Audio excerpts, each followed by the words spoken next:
Choosing what vegetables you're going to grow in your garden can be a bit challenging, especially if you're a new gardener or you have a small garden space.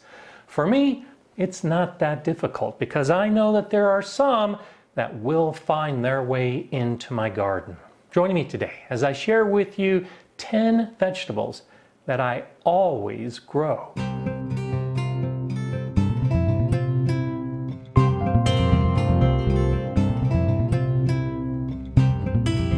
Hi, I'm Gardener Scott, and I grow a lot of different vegetables every year. I'm always experimenting with new varieties and new plants. But as I put together my garden plan for what I'm going to grow, these 10 are always at the top of the list. And then I build from there. When I save my seeds, this container has 16 different boxes of the seeds that I have available to put in my garden.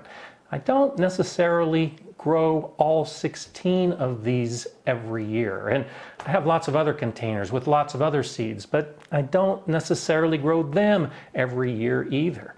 These 10, however, we can call them special on my list because I know they do well in my area. I know they're relatively easy to grow, and there's something that I'm going to eat. And as you try to figure out your list of what you're going to grow and maybe try to identify the top 10, those are some important factors. What's easy for you? What's going to grow? I should probably make the list. What is something that you like eating? Well, definitely consider growing the plants that you're going to harvest and then put into your diet. And what are the kind of plants that you think you can have success with? Try it, and then when you find that success, well, add it to your top 10 list. As I look at this list, it's probably not going to be much different than the ones you would choose. My Colorado garden has a very short growing season, so I'm limited in some of the things that I choose. I know it's difficult for me to grow melons in my short season. I can do it, but it's a little more work. So I do it sometimes, and then other years I don't. They don't make the top 10. But a plant like tomatoes, particularly black Krim tomatoes, I grow every single year. And most gardeners can grow tomatoes, which is why it's really our #1 favorite. I like the black Krim. This year, I'll be growing 12 different varieties of tomatoes. I know because I've already started the seeds in my basement, and I'm just waiting for the time to come that I can put them outside. It's still too cold. The soil's too cold, the weather's too cold, so I'm just waiting. But when I get the tomatoes in the ground, they're going to do great, because they do every year. I also like growing cucumbers. Now, as you figure out what your top 10 list is, don't necessarily limit yourself to just one of those types. I like cucumbers so much that this year I'll be growing 2 different types of cucumbers, and actually maybe more when I get to planting. Market Moore 76 is a wonderful variety for slicing, and Boston Pickling is a wonderful variety for preserving. So these are really the top 2 on my list because when it comes to summer harvest, I'm eating more tomatoes and cucumbers than probably anything else in my garden. I grow carrots every single year. Now, when it comes to carrots, I don't have a particularly favorite variety. This is one of those things that I like experimenting with every year, but I grow carrots every year. This year I'll be growing the black Nebula carrot and a Kyoto red carrot. I've grown the purple carrots and the yellow carrots and the orange carrots for a long time, and I'm still searching for my favorite. You don't necessarily have to have a favorite variety when you put together your plan and your top 10. Just knowing that I need a space to grow carrots is enough. And then from there, I can choose just exactly which varieties I'm going to do in any given season. Zucchini tends to follow the same pattern. A courgette or a zucchini is a plant that I do every year, and may have been the very first plant that I had really good success with, which is why I do so much of it. I like the Black Beauty. I'll still try other variations, but for me, even when I try different varieties, I at least always do the Black Beauty Zucchini. Beets are relative newcomers to my top 10 list. I didn't grow them for many, many years, and then through adding the varieties every year, that new experimentation, I planted some Detroit red beets, which I discovered I liked. And beets had never really been a part of my diet, but after growing them, they became a part. And then I started trying new varieties and discovered some things that I think are way better than those basic red beets, like the Chioggia beets and the golden beets. And so this year, I'll actually be growing these primarily, and I won't be growing any of the red beets at all.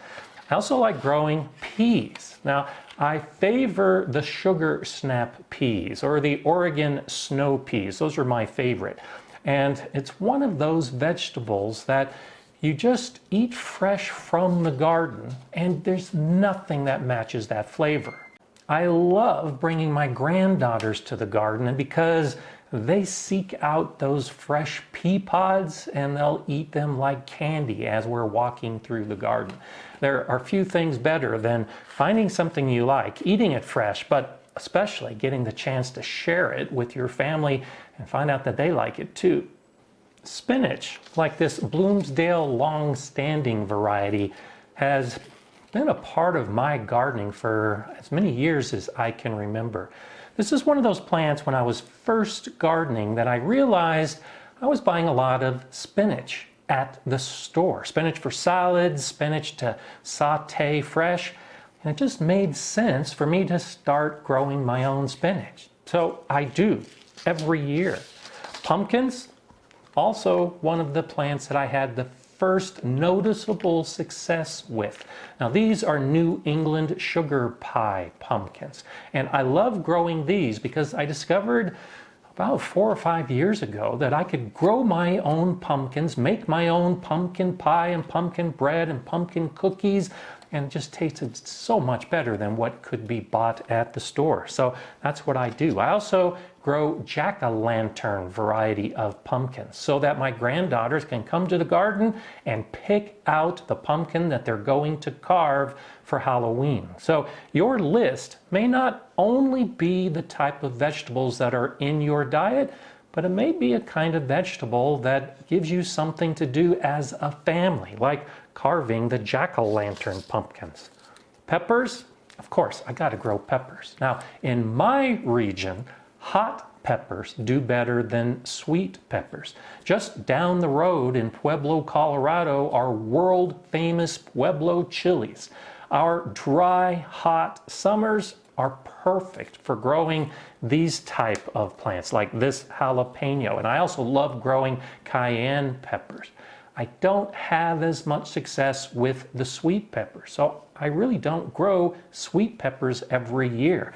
Hot peppers, definitely. As you look at your climate and your garden and your specific conditions, you may be including sweet peppers on your list and not the hot peppers. It really doesn't matter. It's your list, just like this is my list. Beans will probably find their way to your list as well. This is one of those plants that just about every gardener grows. And for years, I grew the Kentucky Wonder Pole beans, those green beans that we're all familiar with. And I personally really don't like eating the plain green beans, but I grew them because my daughter and my wife loved my pickled green beans. And I pickled them from the beans I grew in the garden. I experimented. I tried new things. I discovered dragon's tongue beans, which are pretty cool. And now my new favorite, these rattlesnake beans. I just love the flavor of these beans. So they're on my list every single year. I'm trying new varieties, but these rattlesnake beans are right now at least at the top of my list. I've chosen these 10, and as you might have already figured out, I'm not just growing one of each of these 10. So even though these are my top 10 vegetables I always grow, I'm really going to be growing about 24 different varieties of these 10. It's just that place to start. It's a way to build your garden plan. And you don't have to stop with these 10. If I were to choose one more, well, I would choose butternut squash. I grow these pretty much every year. It's a great storing squash. It's a winter squash that I can enjoy even during the cold months. And there are a lot of plants like herbs, like this basil. I grow basil every single year. This Genovese basil is always in my garden. In fact, it's scattered throughout my garden in different areas. And I love taking the fresh tomato and the fresh cucumber and mixing it with a little fresh basil. Makes an amazing salad. That's what this is all about, is finding what you like, finding what does well, finding what you're going to eat, and then making sure that it becomes part of your garden plan. What's your top 10? What are you going to grow? I'm Gardener Scott. Enjoy gardening.